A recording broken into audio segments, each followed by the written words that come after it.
One of the biggest reasons people leave Christianity is because of the existence of suffering. How could God allow horrendous or gratuitous suffering if He actually loves us? This is slightly different than the problem of moral evil, which we have argued can be accounted for with a deep analysis of human freedom. However, more often than we like to admit, suffering can result from disease, genetic disorders, natural disasters, or accidents, without a human making a moral choice to do evil. So how could God allow a world to exist where horrendous suffering can result that is not the result of moral evil? This is a strong emotional objection, and unfortunately, most of the people who use this reasoning for rejecting Christianity do so from the emotional sting of suffering. But there are philosophical formulations of this problem that argue the existence of suffering renders a loving God unlikely. However, this argument is limited and never really addresses the complete worldview of Christianity, and therefore, the argument from suffering doesn't actually soundly refute or even damage Christianity.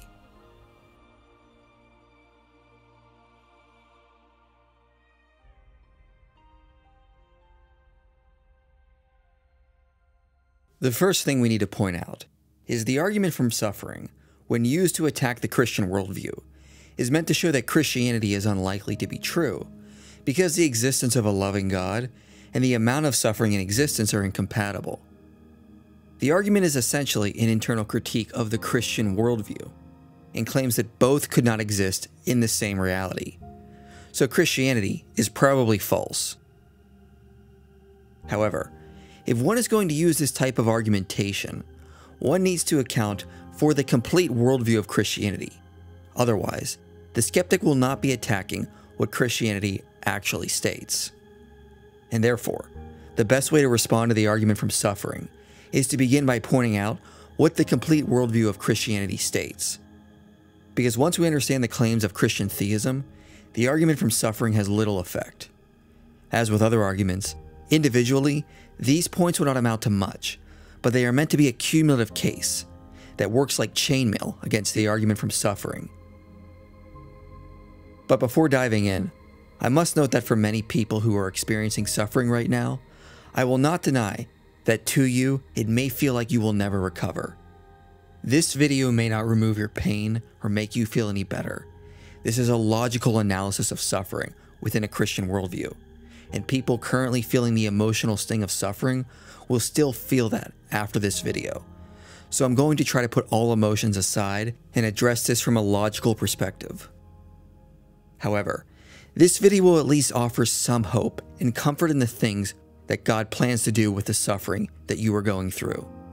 I hope it will give you more insight into why suffering exists and how it can be instrumentally good, even though it is intrinsically bad. The first thing that must be pointed out is the argument from suffering often relies on examples of suffering from our current physical reality. But Christianity makes the claim that God wants all creatures to continue on after death in a heavenly state with Him. Thus, we cannot judge Christianity without the acknowledgement of the afterlife, meaning that the suffering of this life is only temporary and will pale in comparison to eternity. Pointing to instances of suffering in this life is like an ant on a page, only being able to see the word pain and not being able to see the full sentence.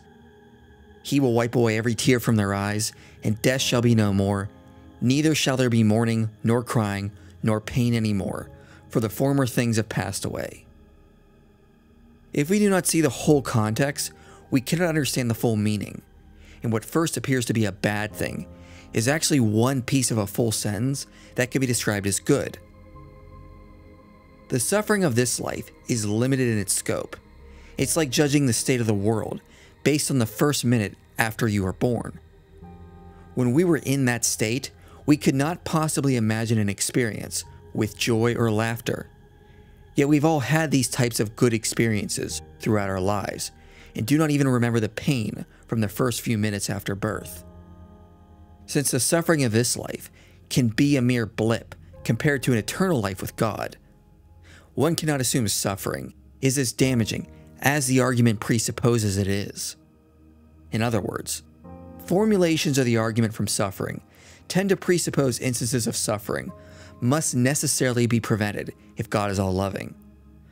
But suppose from God's perspective, He knows the current suffering we feel will not negatively affect us as we continue to exist in heaven and then after in the resurrection.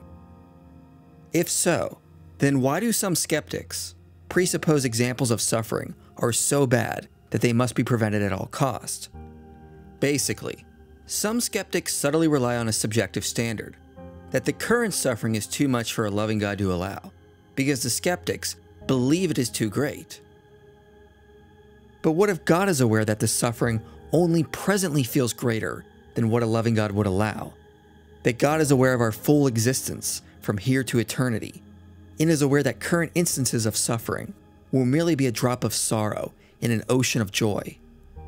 If so, the argument from suffering relies too much on unreliable judgments about how great suffering actually is.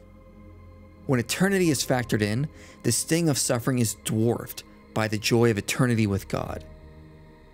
As Trent Dougherty says, a child cannot be expected to understand the often good reasons for which her parents allow her to experience preventable pain. But the epistemic difference between a human child and a human parent is dwarfed by the epistemic difference between humans and God.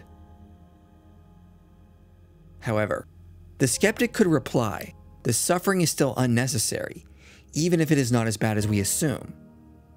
But as I said in the beginning, there is still more that needs to be considered to fully understand the claims of a Christian worldview and to fully address suffering.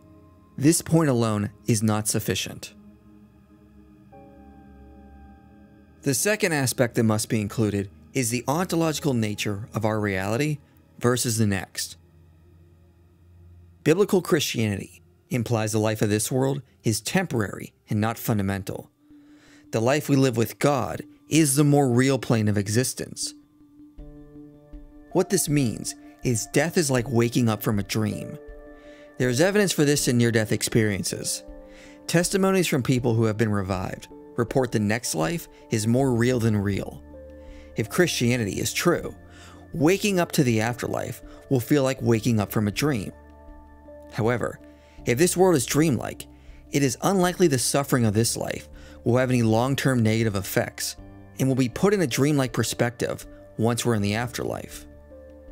I am fortunate enough to not have experienced any horrendous evils in my adult life, but I've had horrible dreams where my family dies or I was being tortured. When I woke up, these dreams faded into my subconsciousness as experiences that were not real. However, if upon death we wake up to a more real world, how can we say the suffering of this life was too much for our minds to handle or process? Our minds, in a sense, are currently dreaming and preparing for the next phase of our existence to begin. In such a state, the fullness of our conscious minds has not been realized, much like how in dreams we lack a full understanding of ourselves and our experiences. So how can we subjectively say the current emotional sting of suffering is too much to bear? Dreams feel real when you are in them, but when we wake up, the suffering is placed in a better perspective, given we are more consciously aware when we are awake. However, although the suffering of dreams has no long-lasting damage, dreams have been shown to have an important role in character development and our overall well-being. Some researchers say dreams are a way to learn more about our own psyche and help us build character. So dreams seem to have benefits for soul building, while suffering within dreams is a useful tool without lasting damage. With this in mind, we should point out much of the purpose of living on this plane of existence is for soul building. Building on the work of John Hick, this means God creates humans on this plane to develop into virtuous creatures, capable of freely following His will. However, given the dreamlike nature of this reality, the soul-building work of God would be an effective plan, where humans encounter suffering in different ways, thereby becoming unique souls with different stories. But also the experiences happen in a dreamlike world, where the suffering has no lasting effects, except for character development. Thus, if one is going to attack Christianity with suffering, they must remember the afterlife and the dreamlike nature of this existence.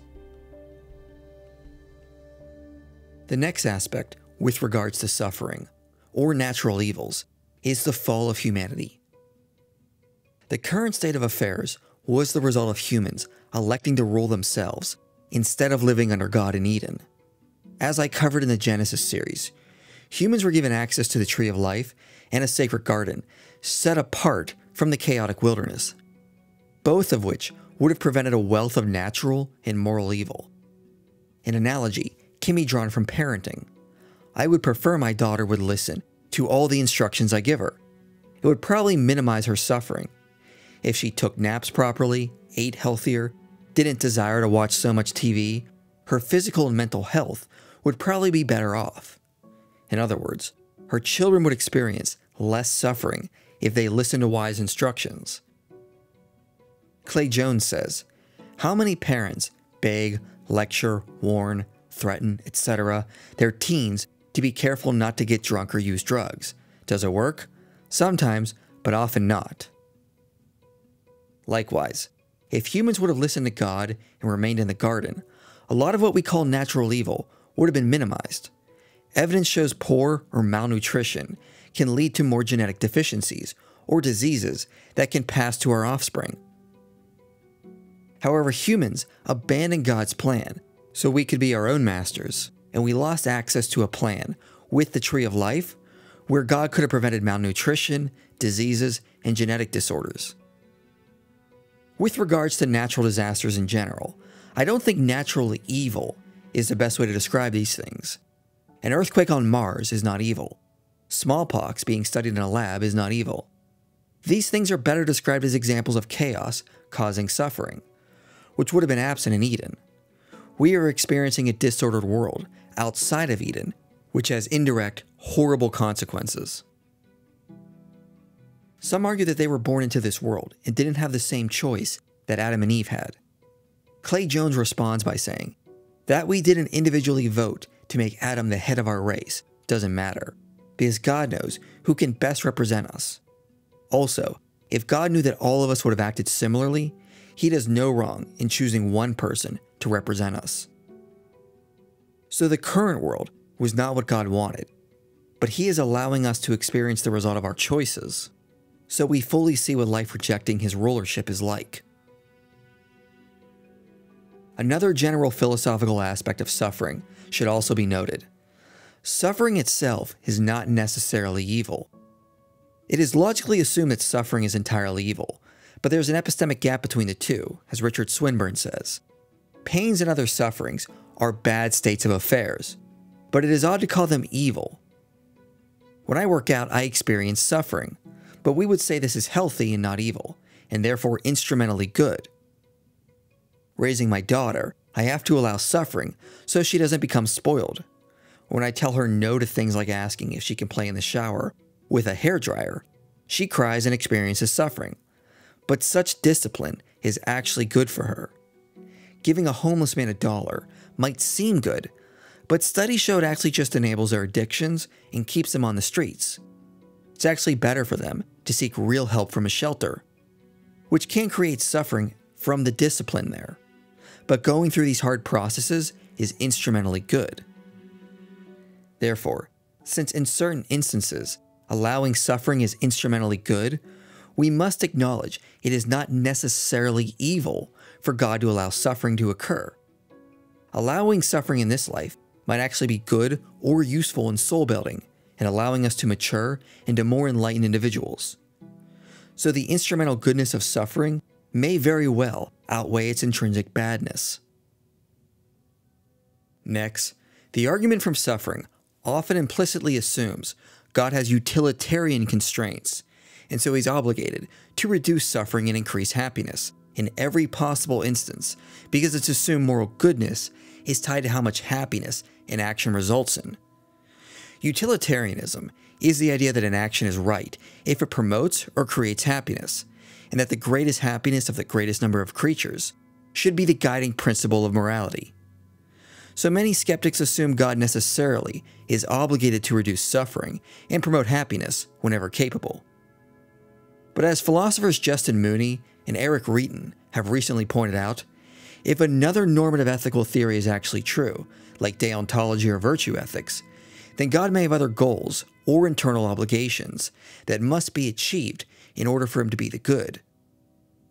In other words, some skeptics tend to assume maximizing happiness at all times is the goal of moral rightness, and so that must constrain God's actions. But in Christianity, this is not necessarily the current aim of God, and more likely, it's maximizing virtues in his creations. What this means is one cannot presuppose God is obligated to minimize suffering and promote happiness, because in Christianity, what moral rightness is most likely tied to promoting virtues. Promoting happiness is subordinate to promoting virtues.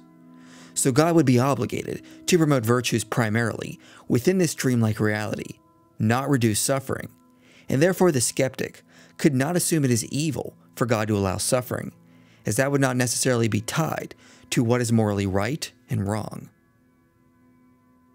Given this normative status, God would have different obligations than an account of utilitarian obligations.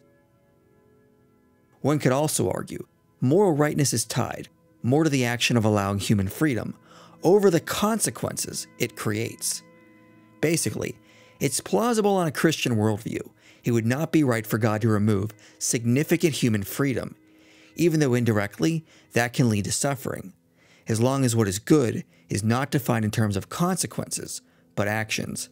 As Justin Mooney says, perhaps God is bound by a kind of anti-paternalistic obligation to let us develop our characters in the direction of our own choosing, and a veil of suffering is the only environment that will fully enable this choice.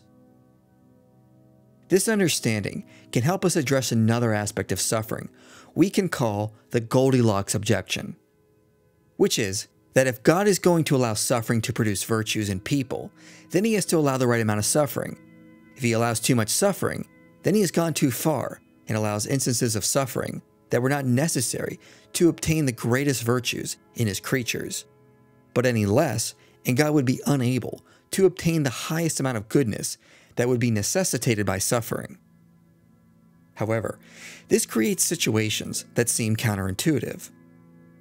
If the Holocaust killed just one less person, would that have created a worse-off world because it doesn't have the right amount of suffering? If a man with cancer had only 5 more seconds with his loved ones before dying, would that have offset the right amount of suffering and created a worse-off world? The obvious answer to these examples seems to be no. Furthermore, it might imply determinism, that God had to set everything a certain way to obtain the best of all possible worlds, and simply reducing or adding additional instances of suffering would make it worse off.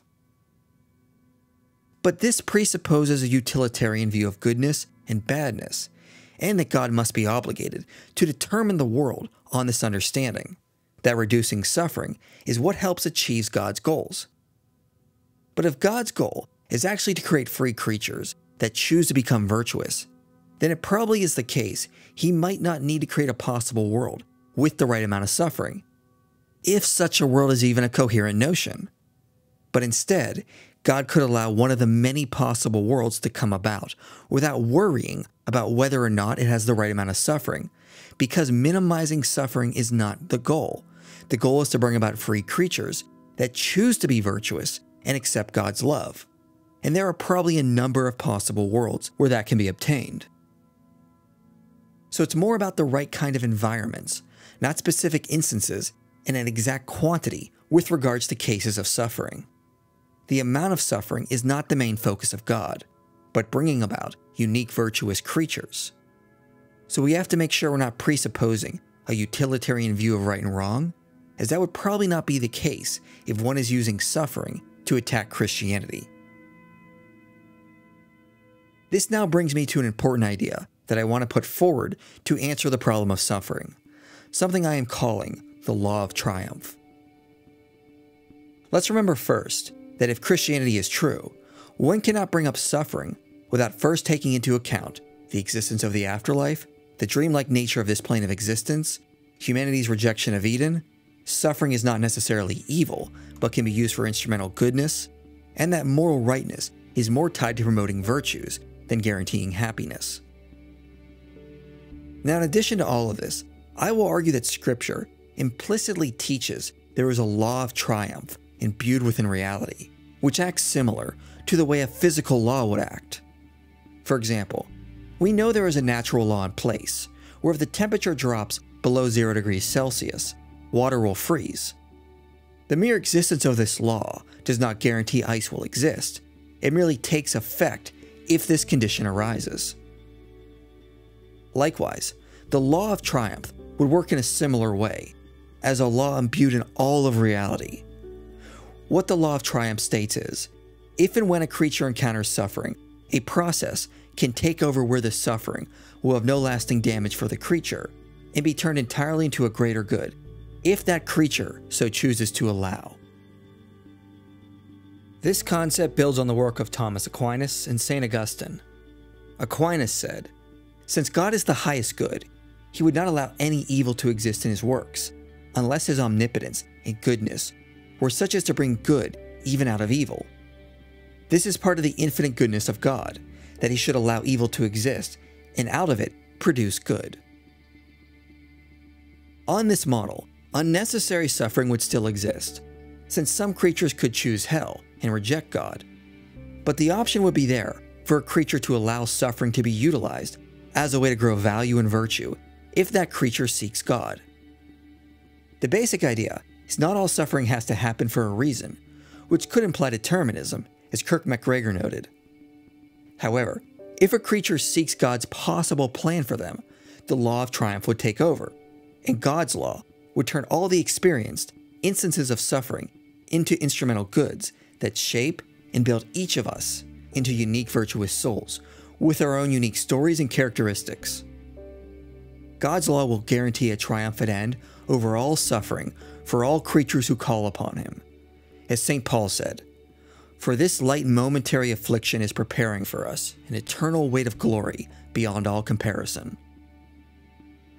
In other words, the law of triumph allows Christians to believe suffering can be utilized in soul building without claiming everything was ordained for a reason, because instead, unique souls arise through the indeterminate, evolving universe and can consciously choose if they want the suffering they encounter to be utilized in their soul building process.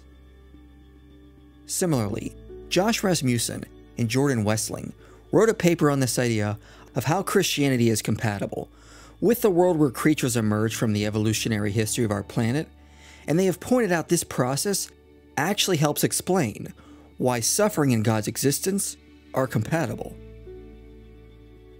If God were to instantaneously create everything and every being a certain way, God would be determining how these creatures act.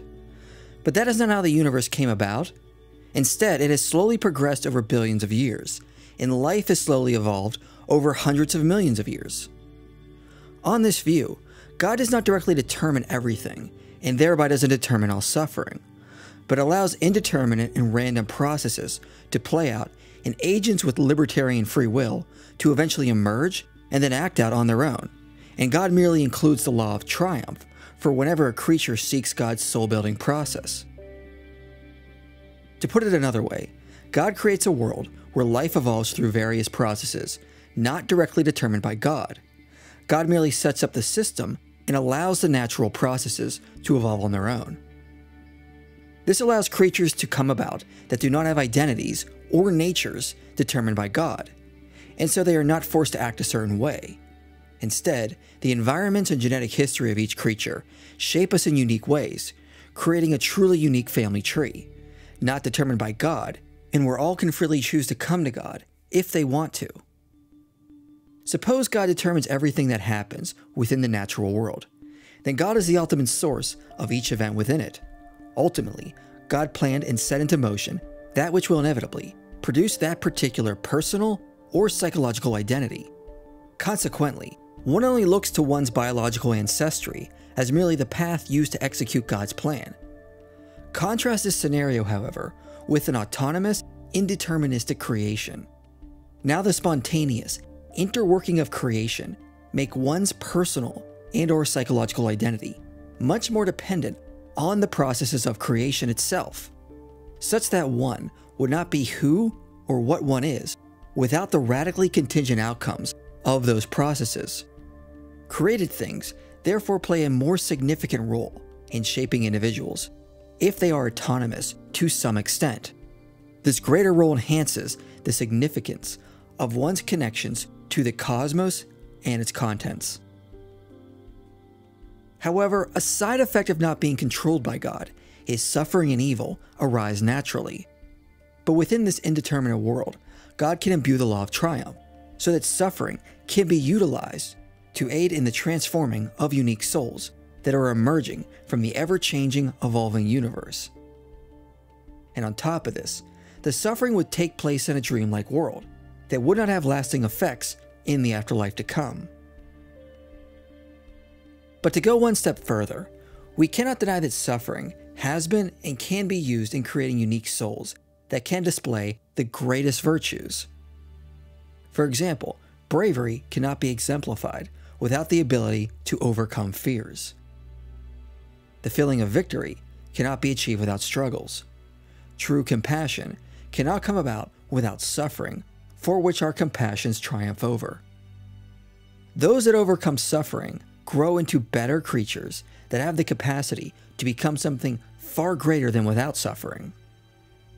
Skeptics might argue that God could have built a possible world where there is little suffering and there are virtuous free creatures, which is true. But it is not about merely achieving those base features, but a world where creatures can emerge that are able to achieve some of the greatest levels of triumph that will result in some of the most unique and virtuous souls possible. And for us not to be determined by God, He would have to create a process where the world is not controlled by Him, but evolves on its own, like through a process of evolution, to allow for the emergence of free creatures. Thus, it is hard to deny the existence of suffering cannot be instrumentally good for turning souls into unique beings that could not have existed without trials. Imagine Star Wars or Lord of the Rings without the villains or struggles. Fans fall in love with the characters and want to see them triumph over evil. But would we take away their trials within the stories so the characters we love can avoid suffering? Or would we rather leave the stories as they are, because seeing these characters overcome evil and suffering is a greater outcome than without? Likewise, from God's perspective, the suffering of this dreamlike reality will be triumphed over, and God knows, without the trials, it would not be possible to build the most unique virtuous creatures. In other words, a world with triumph is a greater possible world than a world without suffering. As Trent Dougherty says, the essence of the soul-making theodicy is that we find the kind of evil we find in our world because it is precisely the kind of suffering required to create great souls, that is, persons of great character, persons who exercise the greatest virtues, especially various aspects of the selfless love, which in the Christian tradition is often referred to by the transliterated Greek word agape. In reply to this reasoning, skeptics will often use the billionaire analogy, which asks us to imagine a billionaire who comes to your house in the middle of the night, breaks your things, beats you up, and burns your house to the ground. But after, he gives you $100 million. So that must make it okay. Obviously, this is still wrong, because you can't cause harm just because you're going to compensate the victims afterwards. But this is really a straw man argument that doesn't represent the claims of Christianity. As we already stated, God is not directly causing the suffering. The universe evolves on its own, churning out unique souls and unique identities that have the option to become something greater through God's path forward. God is also not offering compensation to cover the suffering we have faced. Instead, the law of triumph would state the very suffering is turned into instrumental good for our souls. A better analogy would be an omnipotent parent who is raising a child. However, every day at school, the child is beaten up and humiliated by a bully. The omnipotent parent could go with the child to school every day to protect him or take control of the bully to prevent the suffering of the child. But that would not be a parent raising a child into a young adult. but a parent keeping their child from growing up. A better outcome would be that the parent trains the child to defend himself and has the child work out to become stronger. Both the bullying and the training would cause suffering, but in the end, the child would be able to stand on his own 2 feet and triumph over the bully in a much greater way than if he was just protected. Not only is the child grown through self-defense training, but has learned firsthand the horrors of bullying and has grown virtues that could not have occurred without experiencing the suffering. And so the suffering of this life will be triumphed over in ways that will bring even greater joys than what the child feels in this analogy. So if the law of triumph guarantees that for whatever evil exists, there is a greater good that can be brought out from it, then there's no reason to think the evil in life cannot be accounted for. Because no matter how great the suffering or evil is, good is always there, able to triumph over it. As Michael Tooley said, if evil can be necessary for a greater good that outweighs it, the idea of worlds that are larger and larger strongly suggests that one cannot place any upper limit on the quantity of evil that might be found in a world created by God. Of course, when suffering is brought up, a common question is, what about animals? Why do animals have to suffer? Surely animals' suffering is unnecessary.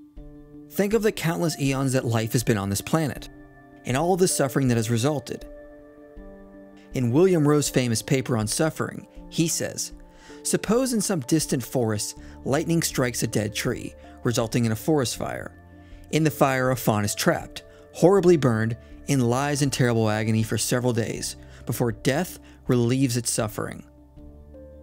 So far as we can see, the fawn's intense suffering is pointless, for there does not appear to be any greater good, such that the prevention of the fawn's suffering would require either the loss of that good or the occurrence of an evil, equally bad or worse.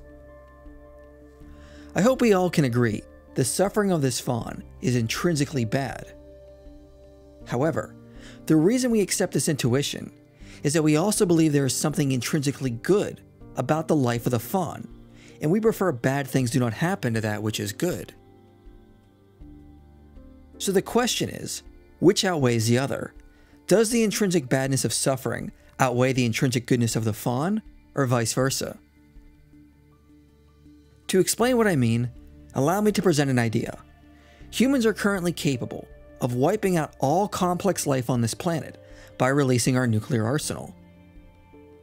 If the intrinsic badness of suffering outweighs the intrinsic goodness of life, why shouldn't we?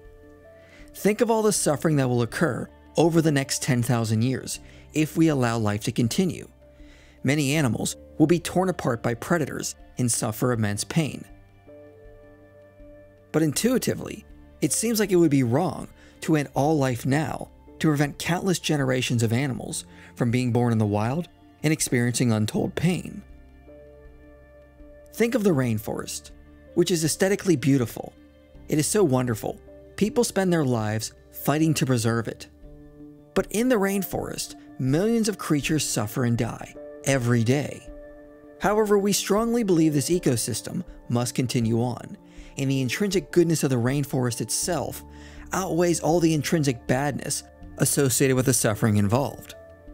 In fact, it is unlikely the rainforest or any other valuable ecosystem would have come about without suffering, and we do not think it would be better if these ecosystems never existed. Likewise, the universe as a whole would not have come about as it is without suffering involved. Yet it seems intuitively true that it would be better for our universe to exist than not to have existed to avoid the existence of suffering. If we found one planet like ours with life, we would think it was far more valuable than 100 planets without life, even though life on that planet experienced suffering. Therefore, it seems reasonable to suggest it would be worse to end all life to end suffering, because there is something good about life that the existence of suffering can never overtake. And from that, it seems reasonable to suggest, just like it would be wrong for us to end all life to stop suffering, a world where God creates life that includes suffering is still better than a world where there is no life and no suffering. If creating free creatures entails the inclusion of suffering, then intuitively, it appears the intrinsic goodness of life will always outweigh the intrinsic badness of suffering. So the mere existence of animal suffering doesn't seem to outweigh the vast beauty and goodness that comes from a wide array of animal life. The next point with regards to animal suffering is that there's no reason to assume on a Christian worldview animals cannot continue on and experience an afterlife, just as humans are destined to. The Bible never notes any ontological distinction between human and animals. Every word used to describe an ontological aspect of humans is also used to describe animals. Ecclesiastes 3 even says humans are beasts, and what happens to animals is what happens to humans as well. In Genesis 6-9, animals are required to participate in the covenant that God makes with creation. Romans 8 also notes Christ's sacrifice was also to save creation from corruption, not just humankind. In fact, the endgame on Christianity is not a spiritual existence in heaven, but the resurrection and immortality in this universe when heaven comes down to unite with this world. If we are destined to reign on earth, the likely end result is humankind will reign over the animal kingdom, as it was meant to be in Eden. So animals would likely be included in the resurrection, and so the restoration of all things includes all the animals from Earth's past, and the universe is probably big enough for them all to spread around. Trent Dougherty also notes, there is no reason to assume animals are not part of God's soul-building process. If God's evolving universe is meant to create unique souls with unique stories and characteristics, there is no reason to assume animals are not part of that process. I am suggesting that they will become full-fledged persons, rational substances, who can look back on their lives, both pre- and post-personal, and form attitudes about what has happened to them and how they fit into God's plan. If God is just and loving, and if they are rational and of goodwill, then they will accept, though with no loss of the sense of the gravity of their suffering, that they were an important part of something infinitely valuable, and that in addition to being justly, lavishly rewarded for it, they will embrace their role in creation. In this embrace, evil is defeated. Thus, most of the same aspects we went over throughout this video would apply to animals as well, and the end goal is the glorification of animals alongside humans. Now the question can arise as to which animals could continue on after death and which would not. Obviously there's a difference between a house plant and a house cat. Now I don't think the plant necessarily has to continue on, so where do we draw the line in the tree of life? Well, we cannot know for sure, but I would suggest the line is drawn when an organism is able to develop and evolve an identity. Some creatures probably don't have the capacity to have an identity and continue it on. So my hypothesis is that when an organism is able to develop an identity, that identity would continue on and qualify for continual soul building. Most organisms in this life would be limited in how much they could build, as animals do not have the same ability to learn as much as humans can. But Dougherty suggests these limitations would only be temporary and would be removed after death. Thus their souls would be able to continue and evolve, just as humans would be expected to as well. The end result would be something more analogous to the world of Narnia. C.S. Lewis once said, "Every person we meet may one day be a creature, which if you saw it now, you would be strongly tempted to worship, or else a horror and a corruption, such that you now meet, if at all, only in a nightmare." As was the point in our video on hell, each creature will have that choice in this life or the next. However, in light of Rasmussen and Westling's account of the evolving universe bringing about new souls, there is no reason to suggest animals could not participate in the same process as humans, and thus, their suffering can be triumphed over as God builds them into glorified beings. Finally, the skeptic must remember in Christianity, God has united himself to us in our suffering. Paul said, "In him we live and move and have our being, and who is joined to the Lord becomes one spirit with him." On the road to Damascus, Jesus asked Paul, "Why are you persecuting me?" He did not ask, "Why are you persecuting my people?" but "Why are you persecuting me?" Jesus also said, when we clothe and feed the helpless, we are clothing and feeding him. The implication is Jesus has united with the suffering of his creation, and whatever we feel, he feels. When we suffer, God experiences the suffering as well. Not only that, but the central tenet of Christianity is God became flesh and dwelt as one of us, feeling all the pains and anguishes of what it means to be human. The Christian answer to a world filled with torture and murder is a God who was tortured and murdered. St. Augustine said, "God had one Son on earth without sin, but never one without suffering." Albert Camus admitted, "Christ, the man God, suffers too with patience. Evil and death can no longer be entirely imputed to him, since he suffers and dies. The night on Golgotha is so important in the history of man, only because in its shadow, the divinity abandoned its traditional privilege and drank its last drop, despair included, the agony of death." If God knows and feels all the suffering of his creation, whereas we only experience our own, then he feels the most suffering of all. If the suffering of creation was too much to bear, God would never have created, but the intrinsic goodness of life will always outshine all the suffering. And in the end, all will be glorified as he wipes away every tear and all pain.